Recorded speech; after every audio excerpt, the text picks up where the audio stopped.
A lot of good news for the 49ers today, including more of it for the defensive line, which just picked up Keion White this week. They also have Yetur Gross-Matos and Alfred Collins back at practice. It's a lot bigger deal than you think with YGM. More on that in a bit. First, we got to get into the Brock Purdy, Mac Jones decision coming up this week as the 49ers get set to play the New York Giants. Purdy's making progress. You can tell every time you see him out there on the field. I personally think, though, even though the 49ers are denying this, they're saying that the artificial turf at MetLife Stadium is not going to factor in their decision. I personally think that if everything proceeds according to an ideal script, Brock Purdy won't have to return until he's back on natural grass, which is much safer, and the 49ers play a game against the Rams the week after this game against the Giants right here at Levi's Stadium on that natural grass. Now, one of the issues is that Mac Jones is dealing with a knee contusion. He's got his knee brace on, seems to be hobbling him a little bit at practice. But if Mac can get through this game, get the 49ers win against the Giants, you even think about the idea of coordinated returns for the 49ers against the Rams. Maybe Ricky Pearsall back out on that field as well. I don't know about Brandon Ayuk. Maybe they open his practice window. I wouldn't expect them to be out on the field for a game. But Pearsall and Brock Purdy, both back, both fresh. The Rams wouldn't have a lot of recent tape on either of those two guys. It could work out in the 49ers' favor. You know, I've been talking about the 49ers' balance between trying to avoid rust with Brock Purdy, but also maybe trying to avoid the turf, the MetLife turf. Last week it was the Houston turf. And, you know, they keep on saying that the turf doesn't matter, but when I think about the rust equation, I always go back to 2022 and 2023 when Brock Purdy was thrown in cold turkey both seasons, right? He came in against the Dolphins in 22 to replace Jimmy Garoppolo. In 23, he was coming off the elbow surgery. Both times he dominated. So I think Purdy's the type of player, he's already shown to be, that can go in there without much warm-up time and play really well. You've got to be more focused on his long-term health with this toe injury. And I always go back to the safety of natural grass versus artificial turf when we talk about that. So today at the building, we heard from George Kittle in classic George Kittle fashion. Yeah, I got punched in the face. I changed my face mask now, though, so hopefully that won't happen again. I got punched in the face twice in 3 games, and I think that's just not okay, so change the face mask. Hopefully that eye does become better. Full interview with George Kittle. Watch the end of this video for it. Always worth your time on a Thursday. Also got to meet Keion White in person, and he talked about perhaps the central figure in this whole story if the 49ers are to gain some good play from Keion White. Defensive line coach Chris Kacerek. There's his reputation in preseason stuff for real. So like he's one of the best D lineman coaches in the game. And so just excited to get to work with him and being able to grow my game and see where he can take me. More from Keion later.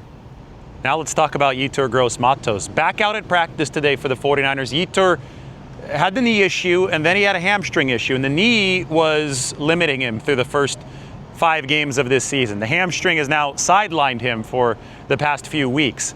He's had a chance, though, to make sure that knee gets back to closer to 100% while the hamstring is recovered. This is a huge boost for the 49ers to have Yetur on the practice field.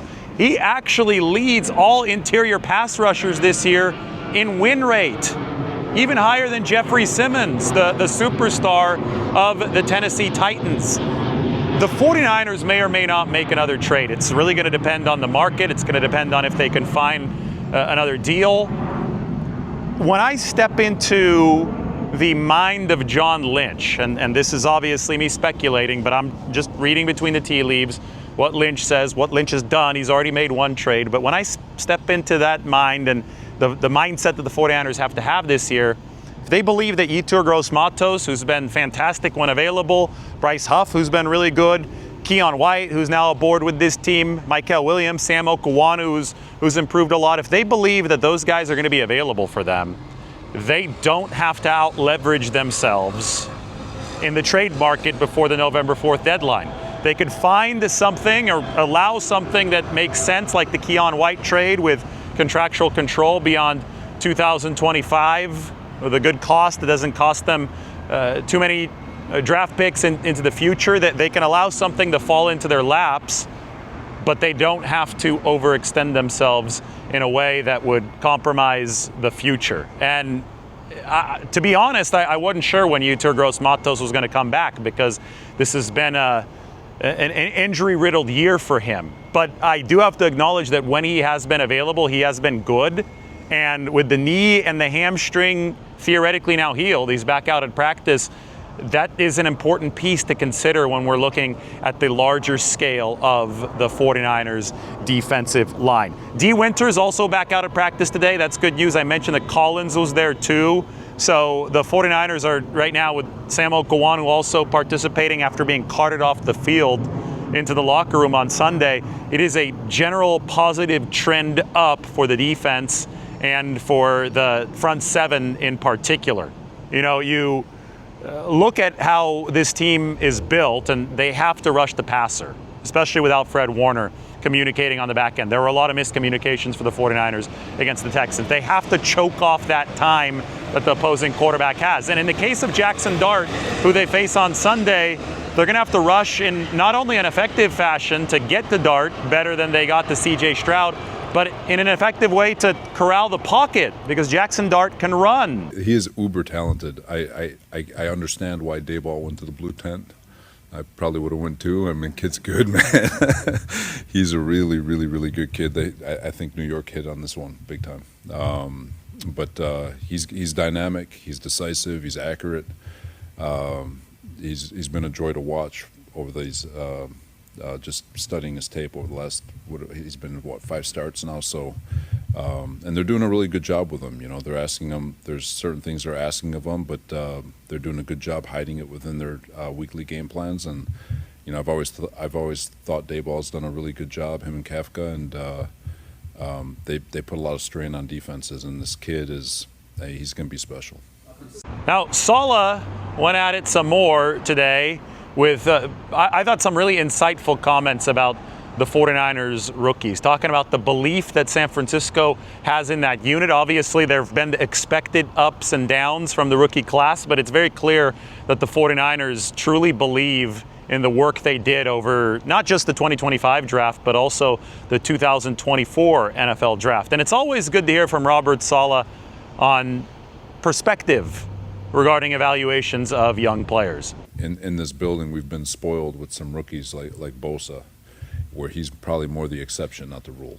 The learning curve, especially for a guy like Michael, who we're asking to go outside, inside, or Alfred, who missed all of OTAs and training camp, they're trending exactly the way we've hoped.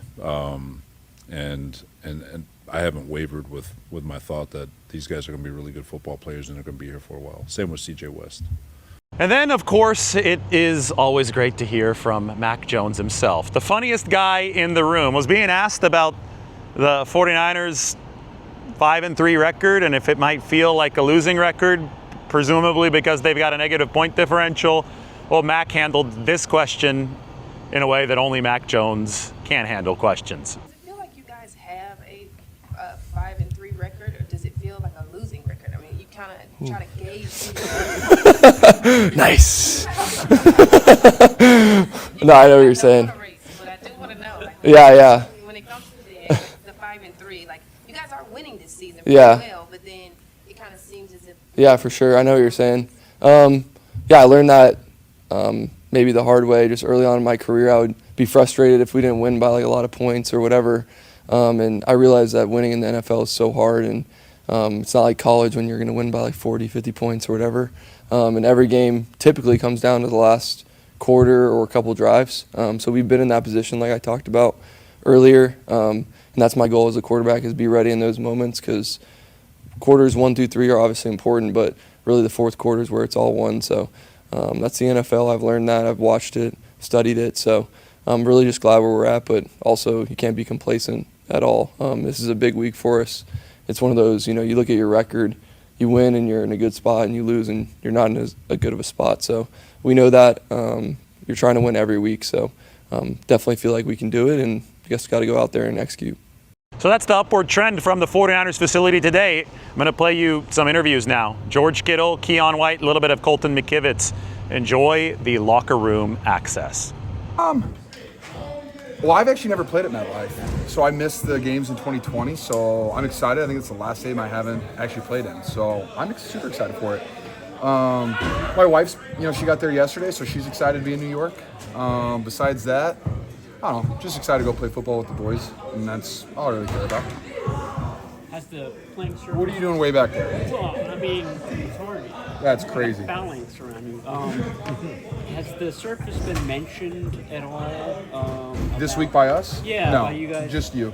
Okay. Well, will you, would you advise going out early and just kind of getting adjusted to that surface before the game? I've never played on it, so I don't know. I see what people. Sorry, Christian. These guys are in your locker. No, he'll wait for you guys. Look, no, Christian's right behind you. Yeah, I know it's tough. They're very close. I would say, I've never played on it. I see what guys say about it. Excuse me. I see what people say about it online. Like, people don't like playing on it. It's a turf. So I'll just go experience it for myself, and hopefully the whole team makes it off the field with extreme health and happiness. Do you look at it as a get-right game? Not necessarily. I look at it just.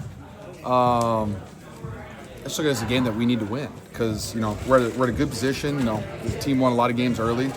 We have a decent record. We're in a position where we can continue to win, put ourselves in a good position to succeed. So for us, it's not a get-back game or a must-win game. It's just I look at every football game like you need to win it. Like, you don't want to lose. Like, yeah, later in the season, if you built up a bunch of wins, you can afford to lose one, but we need to win all of our football games. Your new pickup, Keon White, played all over the defensive line for New England last year. What was it like preparing for him in Week 4? That's an aggressive question, David. I don't remember Week 4 of last year very much. I'd fractured ribs then. For me personally, when I look at the defensive line, I'm looking at, okay, who are the two edge starters, and then what safety is going to be covering me in third down, and then whatever the coaches show me. So, as a tight end, I'm not looking at their 5 or 6 deep defensive ends going through each one individually, except for their top 2 usually. Unless, there's something I really need to look at. So I don't remember that. I know someone pulled up a clip of Kyle talking about him last year, so maybe Kyle's just speaking things into existence. Were there any type of conversations amongst the team after the game last week? It was kind of a tough one for all 3 phases of the game, and then going into this one needing to kind of, not a get-right game like you just said, but needing to bounce back and stay in good position this season. I think just having the mindset that our backs are against the wall and we have to play desperate every single game is just a good mindset to have as a football team, because whenever you get comfortable, it's a terrible outcome usually. And so just having the mindset like, hey, look, yeah, did we lose that game? Is this game a must-win? I don't know what games are must-wins and what aren't must-wins, but like I said, I want to win and I need to win every single game. So just having the mindset of playing with your backs against the wall and playing as desperate as you can is the best thing for this football team. Tatum Bethune said it didn't look like it, or didn't feel like it was slow when you guys were on the field, but then when you watched the film, it felt a little bit slower. Did you see the same thing? It was one of the slowest games I've ever been a part of because we had 12 snaps in the first half, which is just bad offense. So we did a lot of sitting and a lot of just trying to stay loose and try to keep our minds in the game. Definitely played a little bit more in the second half, but that was probably one of my least favorite games I've been a part of as an offense. How's your eye? See what? How's your eye? Yeah, I got punched in the face. I changed my face mask now, though, so hopefully that won't happen again. I got punched in the face twice in 3 games, and I think that's just not okay. So change the face mask. What's the toughest part of a 10 a.m. body park? What does it actually feel like in the first quarter? Oh, I don't know. I don't know if I really noticed it. We've done it before. I think the thing is just when you go to bed, you're just like, oh, I don't get to sleep until 9 a.m. like that. But besides that, I've never really noticed it. I think a lot of guys look forward to it because, hey, I'm going to get actually home at 8 o'clock tonight, and that's not a terrible thing. That's why I would see it. And then, if you think it's going to affect you, jump in a cold shower and wake up because it's your job. Yeah, I'll talk to you this week. Thank you. I appreciate it. Kyle talked about, he said the first half performance was unacceptable and the second half wasn't much better. He doesn't usually talk like that about this team. I'm sure, I don't know how much you could detail, but what are some of the things he found that just were not up to this team's standard? I would say 12 plays in the first half besides our 2-minute drive. And like I said, after watching the game, what I said at the podium was I thought our defense did a pretty solid job. I think Kyle Shanahan and Coach Shala might be like, oh, well, we messed this up. No, they held an offense to 4 field goals and 2 touchdowns, and that's a bend but don't break, and our offense needs to go out there and score points. So, like, to me, it's just like we have to go be effective on offense. And, you know, we have a young defense that's minus a bunch of its stars, the best players. So our offense needs to play at a higher level. Thank you, guys. Thank you, George. Oh, definitely not a continuation, just a new me and kind of showing what I can do for real. Just trying to become a part of the team and learn the system as quick as possible and really get out there and help the team win. I saw you yesterday ahead of practice, kind of chatting with everybody, shaking hands, getting with all the coaches. How's it been? How's the reception been since getting here? That's cool. So everybody's been real cool. Everybody's been real receptive and everything like that. I literally got right off the plane and came straight to practice. So it's all worth straight business, bro. What's that like? You're off the plane, you walk in, new facility, you're looking around, it's like, hi, I'm the new guy. Yeah, You know? listen, it's just same way as like I compare like football to corporate America. Like you just got a new job and I'm going to another office for and learning the system for real. They said they were impressed with you in the game last year. Can you remember what it was you did in that game that made an impression on them? Probably rushing from the inside, for real. That's kind of what I feel like I do best. And so I did that last year, and I guess that's what they were impressed for. I really don't know, though. So you got to ask them that. Yeah, were you kind of expecting a trade, and did you want one? Yeah, like I kind of just roll with the punches. Like, it's just one thing that being under Bill for a year taught you is you just take every day for what it is, and you never really expect anything from tomorrow. And so I just go one day at a time and go where I'm supposed to be at. Is it frustrating them not playing as much as you used to this year? I mean, you always, as a competitor, you always want to play as much as possible. If it was up to me, I'd be on the field all 80 snaps. So it's always going to be frustrating not being out there, but you also got to understand, like, everything fits inside the scheme. And so I was just trying to play my role. Are you looking at this as a pretty good opportunity, given the attrition that they've had with injuries and all that a lot's going to be expected of you right now this year? I'm not really too focused on what's expected from me and just trying to do my job and just earn a role. I don't expectations really get you nowhere. You got to earn everything, bro. There are players in the past, Charles Omenihu, Arden Key, kind of profile similar to you, playing outside, competing inside. Are you familiar with those guys? Have you seen, do you know what Chris Kucinich has, his track record is like with those kind of players? Yeah, you always know and hear about, and I've watched Arden and Charles Omenihu and all them. And I don't really try to compare any of my things to anybody else. I just try to be me and the best version of myself. Do a couple more. Keon, you mentioned what you do best inside, but you were outside almost all this year. Was that frustrating? And obviously, you do what you got to do, right? But yeah, like I said, no knock to the guys over there. They had a system and everything like that where I was outside. I could have been better on the outside rushing and everything like that, and just roll with what I could have done better. We saw you literally beat Chris Kucinich yesterday when you came out to practice. Mm-hmm. Does he have what's his reputation like? What have you heard about him? Mm-hmm. How you fit into his rotation? Yeah, just there's his reputation precedes himself for real. So like he's one of the best D lineman coaches in the game, and so just excited to get to work with him and being able to grow my game and see where he can take me. Is it unrealistic? Last one, you, Jay. You could come out, get off a plane and just play right away and be effective. Nobody really knows. We just kind of have to take it one day at a time. Today's my first real practice where I can study the playbook a little bit, so we just kind of see how it goes from there. All right, thanks, Keon. % injury rate, so obviously guys are going to have stuff, but with him, it just shows the toughness of the play. You see the play, how hard he plays, what he goes through, the blocking, obviously him on third down, that's where his money's made. But it just shows the character he has when he's out there fighting through what he is. It's just the character of Juwan. Like just the dynamic of 18 weeks. You know you're going to have highs and lows. You guys are coming off one of your lows of the season. How do you just put that behind and go forward and know that that's got to be a blip when the big picture comes on? It's just like Tampa. We lost that game, came back pretty. Everyone's angry. You come off a loss. You come out to practice. Everyone's angry. They want to get better. And then obviously this is the same thing. We didn't go out and perform well last week, so this is a challenge week for us to come out and play well. But also leading, after that, it's can you do that every week? Can you replicate that? And that's a goal in a season as long as it is. It's only the halfway point. You still got a month and a week till the bye week, so strap up and go after it on it. But it's next man up. We've had a lot of injuries everywhere else, so now it's our turn with the offensive line.